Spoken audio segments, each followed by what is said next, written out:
The little girl's hands trembled as she clutched the guitar case, too big for her tiny frame, too heavy for her tired arms. Her eyes, red and swollen, scanned the crowd of strangers walking past the pawnshop. A small, hand-written sign dangled from the neck of the instrument, "For sale, $100. My dad's guitar." She didn't know much about guitars, only that this one used to sing in her father's hands before the world grew quiet. Now, it was all she had left of him, and yet, she was trying to sell it. Before we continue, if you believe in kindness, second chances, and the power of humanity, please take a moment to like, comment, share, and subscribe to Kindness Vibes. Your support helps keep these true stories of compassion and hope alive for millions who need to hear them. It was a cold morning in Los Angeles, the kind of day when the sun hides behind gray clouds and the air smells like dust and rain. 9-year-old Lily Bennett stood outside Tony's Pawn and Music, her hair tangled by the wind, her cheeks pale from the chill. Her mother was home, lying on the couch, staring at the same ceiling she had been staring at since Lily's father died 6 months earlier.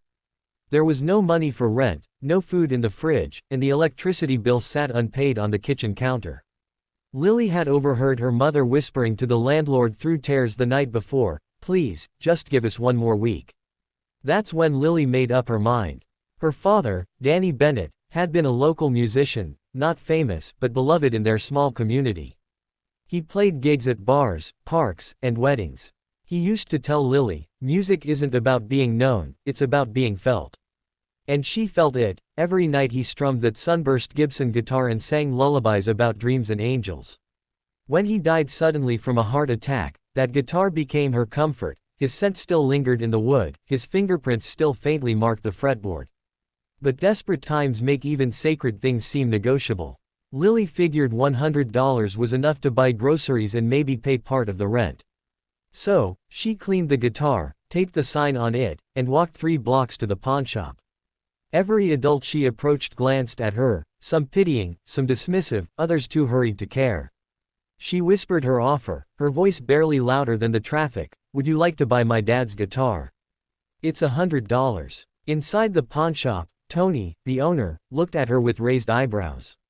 He'd seen broken people before, but never such a small one holding something so precious.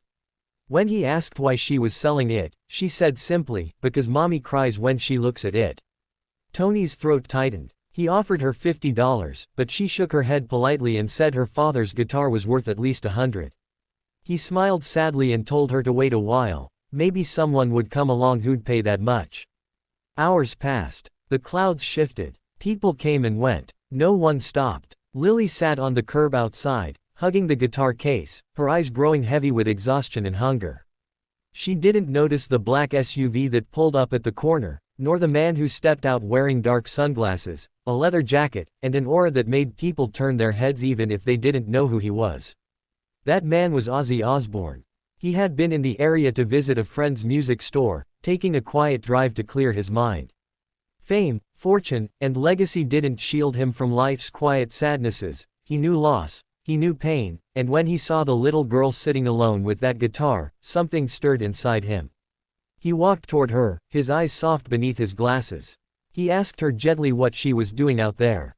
Lily looked up and said, "I'm selling my dad's guitar for $100. He kneeled down, inspecting the instrument with practiced hands. The Gibson was old but well loved, its strings worn, its body polished by time.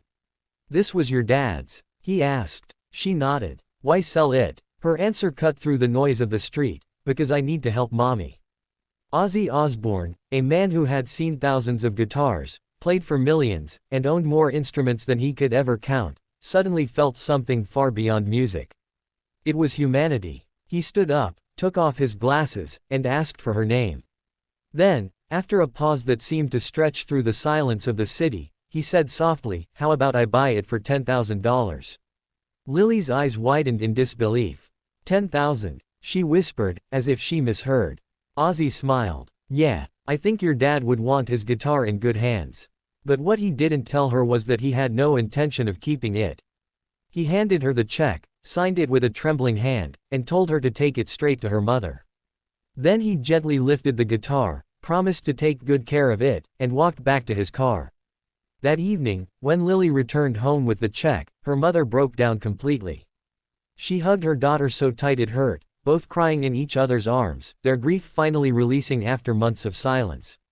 They didn't know who the kind man really was until a week later, when a photo appeared online, Ozzy Osbourne holding a familiar guitar, standing beside a note that read, "Greater than, this belonged to a man named Danny Bennett, who played not for fame but for love. I'm returning it to his family where it belongs." The next day, a delivery van arrived at the Bennett's small apartment.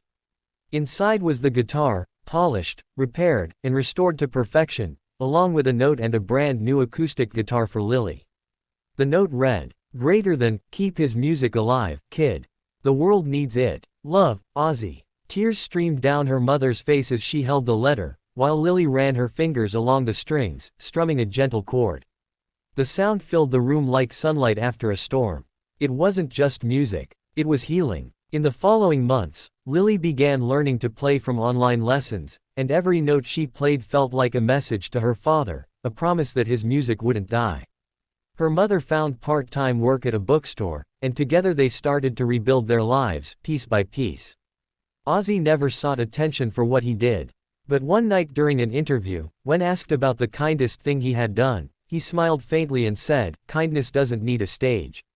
Sometimes it's just seeing a little girl with a guitar and realizing the world still has hope." And somewhere in a small apartment, that little girl strummed the same guitar her father once played, now a symbol of love that refused to fade. If this story touched your heart, please take a moment to like, comment, and share this video.